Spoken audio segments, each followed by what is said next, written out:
ಗಿಲ್ಲಿ ಅವ್ರ ಮೇಲೆ ಕೇಸ್. ಹೌದು ಸ್ನೇಹಿತರೆ, ಎಲ್ರಿಗೂ ಗೊತ್ತಿದೆ ಫೆಬ್ರವರಿ 6ನೇ ತಾರೀಕಿಗೆ ಸರ್ಕಾರಿ ಶಾಲೆ ಎಚ್8 ಅನ್ನೋ ಒಂದು ಮೂವಿ ರಿಲೀಸ್ ಆಗಿದೆ. ಅಂಡ್ ಆ ಮೂವಿನಲ್ಲಿ ಗಿಲ್ಲಿ ಅವರು ಕೂಡ ಆಕ್ಟ್ ಮಾಡಿದ್ದಾರೆ.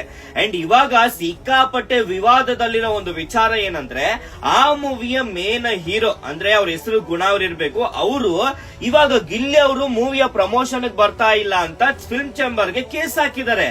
ನನ್ಗೆ ಒಂದರ್ಥ ಆಗ್ತಿಲ್ಲ, ಮೇನ್ ಹೀರೋ ಆಗಿ ಸೈಡ್ ಆಕ್ಟರ್ ಪ್ರಮೋಷನ್ ಬಂದಿಲ್ಲ ಅಂತ ಕೇಸ್ ಹಾಕಿದಿರಲ್ಲ, ನಿಮಗೇನು ಅನ್ಸಿಲ್ವಾ? ಅಂಡ್ ಇವಾಗ ನೇಮು ಫೇಮ್ ನೋಡ್ಬಿಟ್ಟೆ ಅಲ್ವಾ ನೀವು ಈ ರೀತಿ ಮಾಡ್ತಾ ಇರೋದು? ಅದೇ ಬಿಗ್ ಬಾಸ್ ಅಲ್ಲಿ ಗಿಲ್ಲಿ ಅವ್ರು ಗೆದ್ದಿಲ್ಲ, ಅಲ್ಲಿಗೆ ಹೋಗಿದ್ದಿಲ್ಲ ಅಂದ್ರೆ ನೀವು ಈ ರೀತಿ ಮಾಡ್ತಿದ್ರ? 100% ಮಾಡ್ತಿರ್ಲಿಲ್ಲ. ಯಾಕೆ ಅಂತ ನಾನು ಹೇಳ್ತೀನಿ. ಇವಾಗ ಒಂದು ಪೋಸ್ಟರ್ ಹಾಕಿದೀನಿ, ಇದೇನಿದೆಯಲ್ಲ, ಗಿಲ್ಲಿ ಅವರು ಬಿಗ್ ಬಾಸ್ ಹೋಗೋಕ್ಕಿಂತ ಮುಂಚೆ ಸರ್ಕಾರಿ ಶಾಲೆ ಎಚ್8 ನ ಒಂದು ಪೋಸ್ಟರ್, ಇದರಲ್ಲಿ ಗಿಲ್ಲಿ ಅವರೇ ಇಲ್ಲ.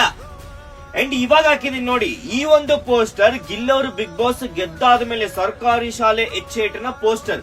ಇದರಲ್ಲಿ ಗಿಲ್ಲಿ ಅವರ ಫೋಟೋ ದೊಡ್ಡದಾಗ ಹಾಕಿದ್ದಾರೆ. ಯಾಕೆ ಅಂತಂದ್ರೆ ಗಿಲ್ಲಿ ಅವ್ರಿಗಿರೋ ಕ್ರೇಜ್ ನೋಡಿ, ಇದರಲ್ಲಿ ಡೌಟೇ ಇಲ್ಲ. ಸೊ ಈ ರೀತಿ ಮಾಡೋದ್ರಿಂದ ನಿಮಗೇನ್ ಸಿಗುತ್ತೆ? ಈಗ ಗಿಲ್ಲಿ ಅವರು ಆಲ್ರೆಡಿ ಒಂದು ವಿಡಿಯೋ ಬೈಟ್ ಮಾಡಿದ್ರು ಈ ಒಂದು ಮೂವಿಯ ಬಗ್ಗೆ. ಅದು ಬೇಕಂದ್ರೆ DM ಮಾಡಿ ನಾನೇ ಕಳಿಸ್ತೀನಿ. ಅಂಡ್ ಇವಾಗ ಇನ್ನೊಂದು, ಗಿಲ್ಲಿ ಅವರು ನಿಮ್ಮ ಮೂವಿನಲ್ಲಿ ಆಕ್ಟ್ ಮಾಡಿರೋದೇ ಪ್ರಮೋಷನ್, ಅದಕ್ಕಿಂತ ಪ್ರಮೋಷನ್ ಬೇಕಾ? ತುಂಬಾ ಜನ ಗಿಲ್ಲಿ ಅವರು ಇದ್ದಾರೆ ಅಂತಾನೆ ಮೂವಿಗೆ ಹೋಗ್ತಾ ಇದ್ದಾರೆ. ಅಂಡ್ ತುಂಬಾ ಕಡೆ ಈಗ ಹೀರೋಯಿನ್ಗೆ ಪ್ರಮೋಷನ್ ಮಾಡಿಲ್ಲ, ಹೀರೋ ಪ್ರಮೋಷನ್ ಮಾಡಿಲ್ಲ ಅನ್ನೋದನ್ನ ನೋಡಿದೀವಿ. First time side actor promotion ಬಂದಿಲ್ಲ ಅಂತ. ಇದಕ್ಕಿನ ಏನ್ ಗುರು ಇದು? ಅಂಡ್ ಏನ್ ಗೊತ್ತಾ, ಮೂವಿನಲ್ಲಿ ಕತೆ ಚೆನ್ನಾಗಿದ್ರೆ ಪ್ರಮೋಷನ್ ಬೇಕಾಗಿಲ್ಲ. ಈ ತರ ಗಿಮಿಕ್ ಗಳನ್ನ ಬಿಟ್ಟು ನಿಮ್ಮ ಮೂವಿ ಮೇಲೆ ನಂಬಿಕೆ ಇಡಿ ಸಾಕು.